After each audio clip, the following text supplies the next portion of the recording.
My name is Michelle. Growing up, the difference between my twin sister Linda and me was like night and day. She was the golden girl, and I was not.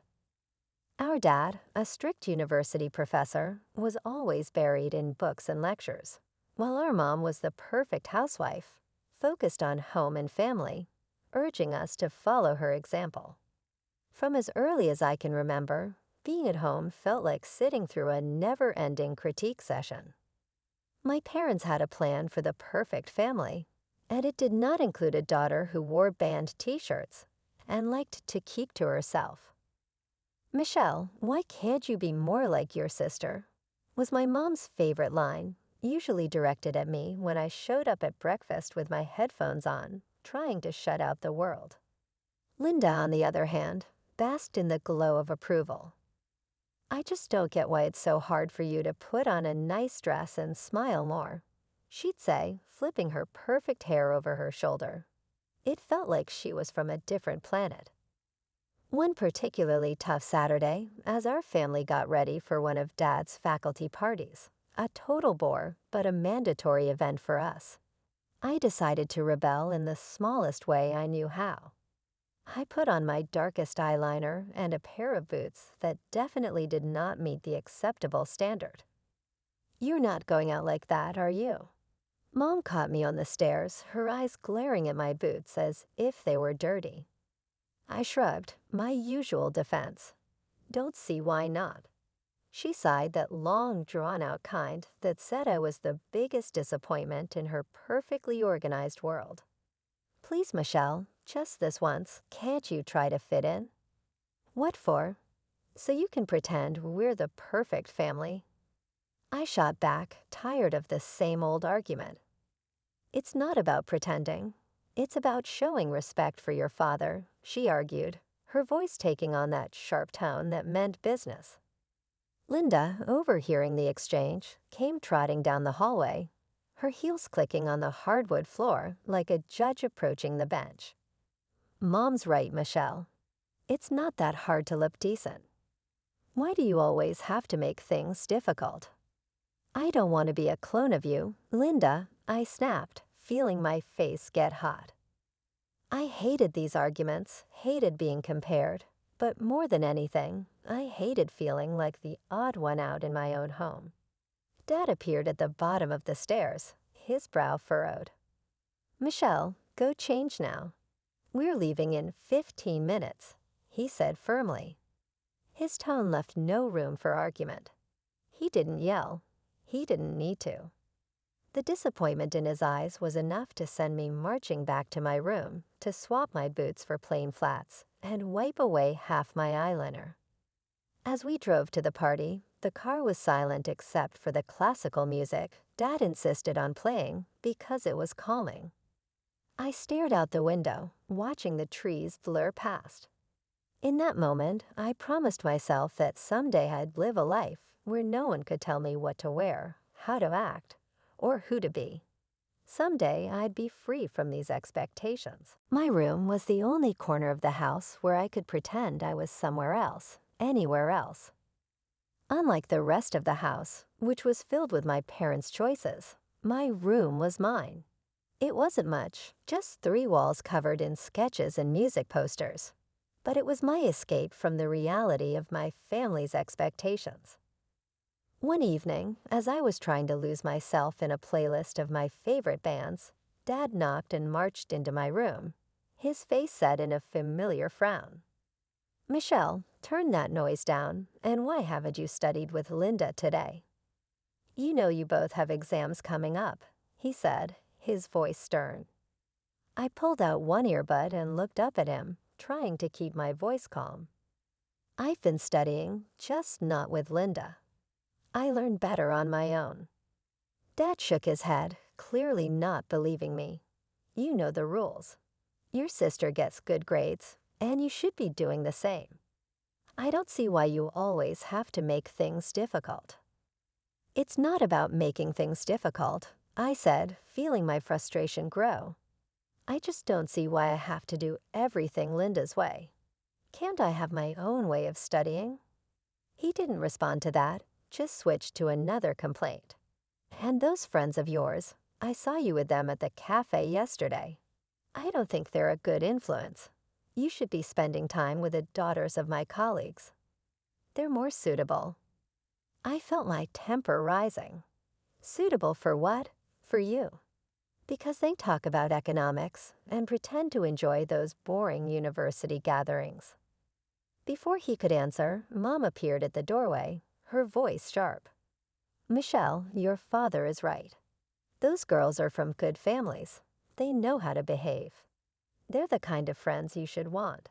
I stood up, facing both of them. What if I don't want friends who are picked for me? What if I want to choose my own friends, choose what I study, or even decide what I want to be? That's enough, Michelle, Mom said firmly. You know your future is with the university. Your father has made sure of that. After you graduate, you'll need to start thinking about settling down. Settling down. The words felt like a prison sentence. You mean thinking about being someone's wife like Linda? Is that all you think I'm meant for? Mom's face softened a bit, but her voice stayed firm. We want what's best for you.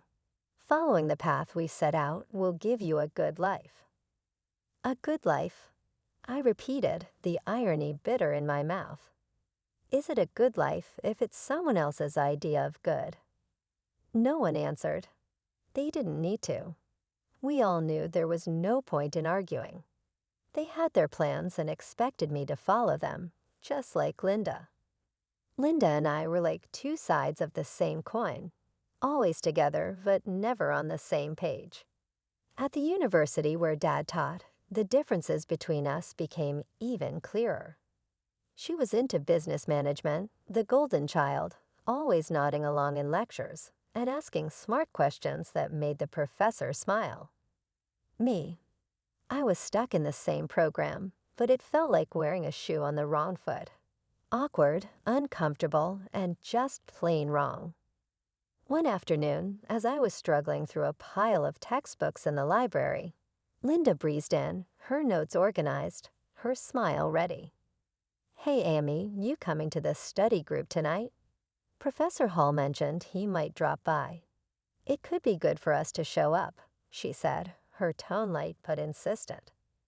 I glanced up, feeling the weight of her expectations. No, I don't think so. Those things aren't really my scene, you know. She frowned, putting her books down with a thud that matched her disapproval. It's not about it being your scene, Emmy. It's about making the right impressions. You need to start taking this seriously. We're graduating soon. I shrugged and turned back to my notes. I am taking it seriously, just not in a way that makes me unhappy. Why should I pretend? Because, Amy, sometimes you have to play the game to get ahead, she said, waving at her neat textbooks and color-coded notes. It's not about liking it. It's about doing what's necessary.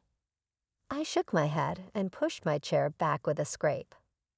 Well, maybe I'm tired of doing what's necessary according to everyone else. Did you ever think of that?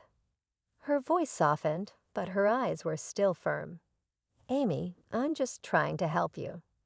Dad won't always be around to fix things. What will you do if you keep pushing everyone away? Maybe I'll figure it out on my own. Maybe I don't need to follow Dad's path or yours, I replied, feeling a surge of defiance. Linda sighed, clearly frustrated. You're so stubborn. Just try, okay. For me, if not for yourself. Show up tonight and talk to Professor Hall. It won't kill you. I looked at her, really looked, and saw not just my perfect sister, but someone who cared in her own way. Fine, I'll think about it.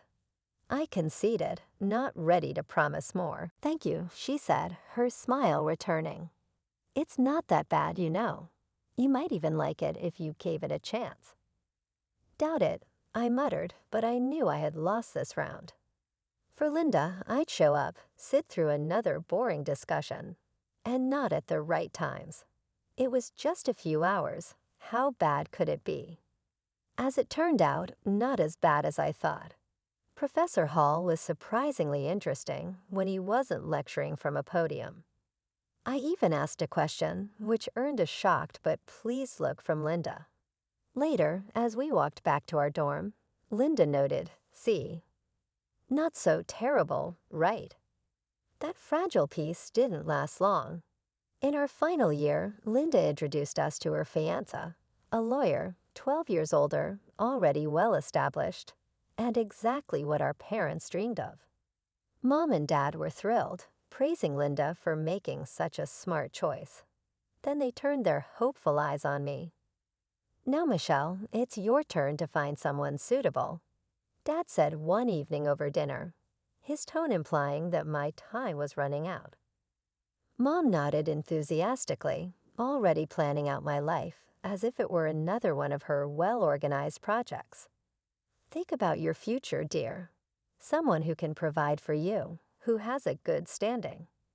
I remember staring at my plate, feeling trapped. Linda's wedding had been planned down to the smallest detail by Mom, from the bridesmaids' dresses to the flowers. Everything showcased her perfect vision of family prestige. After the wedding, Mom often visited Linda, giving advice and ensuring Linda's life went exactly as she had planned. Watching this, I knew one thing for sure. I didn't want my life controlled by someone else. One day, as I was walking down the street, lost in thoughts about escaping the life my parents wanted for me, I heard the deep rumble of a motorcycle. Curiosity made me look, and that's when I saw him, Brian, with his leather jacket and carefree smile, pulling up beside me. "You look like you need a ride," he called over the roar of the engine, a playful sparkle in his eyes.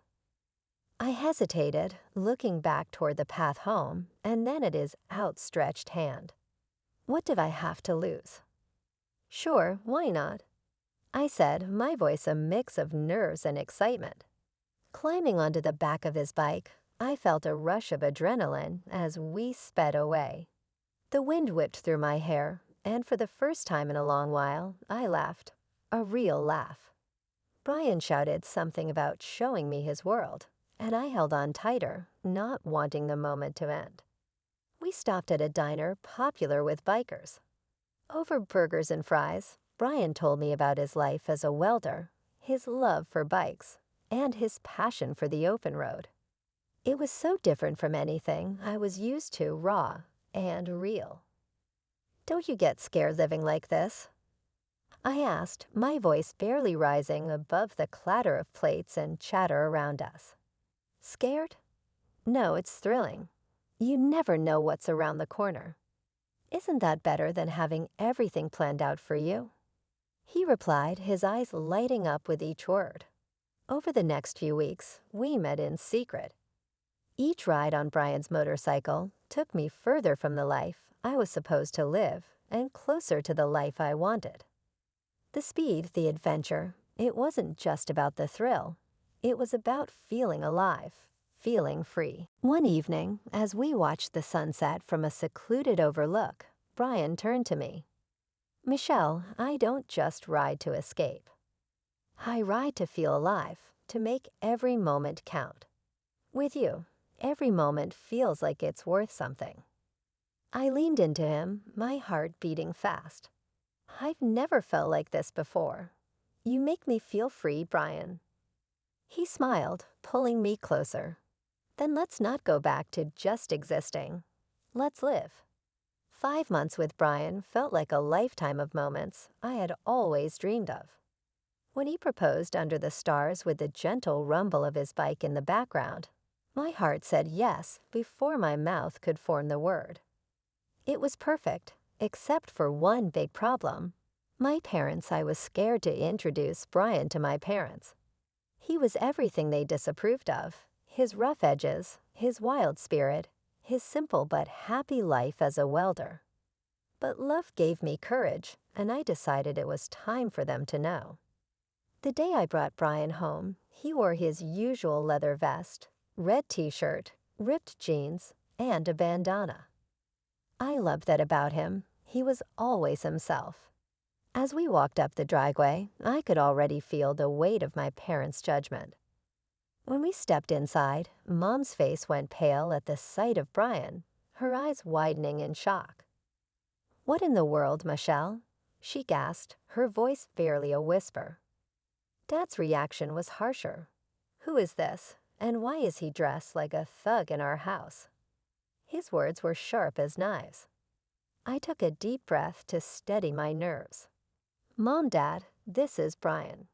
He's the man I love. We're getting married." The silence that followed was deafening. Then Dad turned to Brian, his tone full of disdain. "Married? What do you do for a living, young man? What are your qualifications?" Brian, bless him, didn't waver. "I'm a welder. I took some specialized courses after high school. I work hard and make an honest living." The look on my parents' faces was a mix of horror and disbelief. Mom looked like she might faint. "A welder, Michelle, you can't be serious." Dad's voice rose, anger flaring. "You expect us to bless this? To throw away your future for a welder?" I felt my resolve harden. "Yes, because he makes me happy. Isn't that what should matter?" "But the life you'll lead," Mom started, her voice trembling. "It will be the life I choose," I shot back, my own voice gaining strength. "Dad, if you walk out with him, don't bother coming back." The finality in his tone broke my heart, but it didn't change my decision. Brian squeezed my hand, giving me the strength to face them. "Then I choose Brian. I choose us. I choose my happiness." Mom's eyes filled with tears, and Dad's jaw clenched tight. "If you walk out with him, don't bother coming back," Dad said, his voice cold. Walking away from my parents' house with Brian, my heart was a mess of emotions: pain, relief, excitement, and fear all mixed into one. The night air felt different, like each breath was a new beginning. I took a step further into a new life. We rode in silence for a while, the steady roar of the motorcycle beneath us. When we finally stopped at a small diner on the edge of town, Brian turned to me with a serious look. "Are you sure about this, Michelle? I mean, really sure. There's no going back after tonight," he said, his eyes searching mine for any sign of doubt. I nodded, squeezing his hand tightly. "I've never been more sure of anything. Being with you feels right. It feels like what I'm meant to do." He smiled that reckless, charming smile that had won me over the first day we met. "All right then, let's do it. Let's start our life together." Inside the diner, we found a quiet booth in the corner. The waitress brought us 2 coffees without asking, and we sat there planning our next steps. "So what's first?" I asked, stirring cream into my coffee and watching it swirl. "We'll need to find a place to stay, at least for a while, and maybe look for jobs." "I have some buddies who can help us get started," Brian replied, sounding practical but hopeful. "It's going to be tough, isn't it?" I said more as a statement than a question, the reality of what we were doing starting to sink in. Brian reached across the table and covered my hand with his. "It might be, but we'll handle it together. Tough is nothing new for either of us, right?" I couldn't help but laugh, a short, genuine burst of amusement. "Right, together." We spent hours in that diner talking and planning. Every so often, Brian would mention an idea so wild and free it made my heart jump. "Maybe one day we'll save enough to take that road trip across the country. Just you, me, and the open road." "I like that," I said, allowing myself to dream bigger than I ever had. Riding back into the city, we began our search. The next few weeks were a blur of activity. We found a small apartment on the edge of town. It wasn't fancy, but it was ours. Brian found work at a local garage, and I picked up shifts at a nearby diner. Life was hard, but it was ours. We made do with what we had, and every night when we came home to each other, it felt like we had everything. Months later, we decided it was time to make it official and got married in a small, intimate ceremony. I held on to a small hope that my family would show up, that they would see how happy I was and let go of their prejudices. But the chairs we had reserved for them stayed empty, and no congratulatory messages came. Despite the sting of their absence, the day was perfect because it was ours. Over time, I grew very close to Brian's mom. She welcomed me with open arms, calling me her daughter and filling in the gaps left by my own family. Her warmth and acceptance helped heal some of the wounds left by my parents' rejection. Things finally started looking up for Brian and me after he completed some additional training and became a certified underwater welder. His income shot up to $230,000 a year. That change made a huge difference.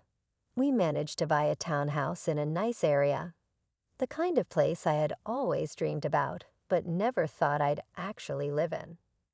I started working as a dispatcher in Brian's company. It wasn't just a job. It felt like I was part of something important, supporting the man I loved and building our future together. On weekends, we escaped the city on his bike, roaring through winding roads and taking in the breathtaking views of nature. Those moments with the wind in my hair and Brian's warmth against my back were pure bliss. Living nearby, my mother-in-law became a frequent visitor. One afternoon, while Brian was tinkering in the garage and I was making coffee, she arrived looking a bit troubled. "There's been some bad news," she said as she settled down at the kitchen table. Something about a professor at the university involved in a harassment scandal. My heart skipped a beat. Did they say who it was? I tried to keep my voice steady, dreading the answer. Brian's mother shook her head. "No, they didn't mention a name on the radio. But you know how these things go. It's probably all over the TV by now." Nodding, I turned on the television and tuned into the news.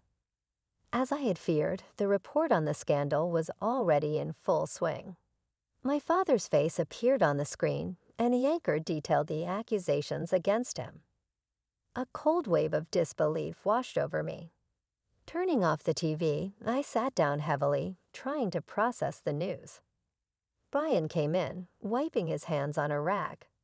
Seeing my face, his brow furrowed in concern. "What's wrong, babe?" he asked. I swallowed hard, my voice barely a whisper. "It's my dad. He's been accused of harassing a student." Brian's expression grew serious. He came over and took my hand. "I'm sorry, Michelle. That's tough news. How do you want to handle this?" I shook my head, feeling unsure about everything. "I don't know. What can I even do? We're not close anymore." He squeezed my hand, showing he understood.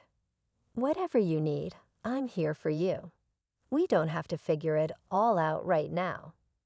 I decided to wait and see how things unfolded before making any moves. Whatever decision I made, I knew Brian would be by my side, and that gave me the strength to face whatever came next.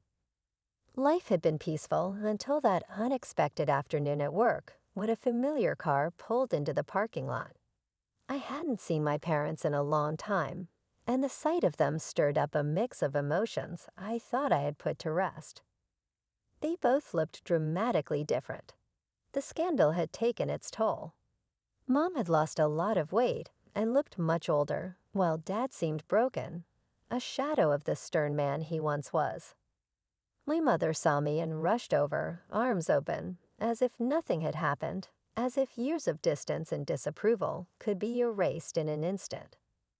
But I couldn't embrace her, not now. Instead, I stepped back and took Brian's hand, drawing strength from his presence. "Michelle, it was so hard to find you," Mom said, her voice cracking with emotion. Dad, always blunt, got straight to the point. His voice was harsh and bitter. I was accused unfairly. "You know I went to your sister's husband for help, but that leech wanted a fortune. Your sister sided with him, and now they've kicked us out. We need your help." I stared at them, disbelief and anger swirling inside me. Help? After all these years, you show up and demand help. "We have nowhere else to go," Mom said desperately. "They've disowned us too. We thought maybe we could stay with you." I almost laughed at the absurdity. Stay with me? After you disowned me, you made it clear I wasn't your daughter anymore. Dad's face turned red, his old temper flaring up. "You owe us, Michelle, after everything we've done for you." "That's where you're wrong," I replied, feeling a newfound resolve. I cut him off, feeling Brian squeeze my hand for support. "I don't owe you anything. You threw me out because I chose my happiness over your demands. And now you want to just move in and act like we're a family again." The situation was spiraling out of control. I could see people watching. A small crowd was beginning to form. Mom started to cry, her sobs loud and drawing even more attention. "You're being ungrateful. After everything we've done for you," she accused through her tears. I took a deep breath, my decision clear. "No, Mom, I'm not ungrateful. I'm free and happy. You made your choices, and now you have to live with them." As we walked away, I heard my dad yelling behind us. Brian leaned over and quietly told the security team, "Don't let them come here again."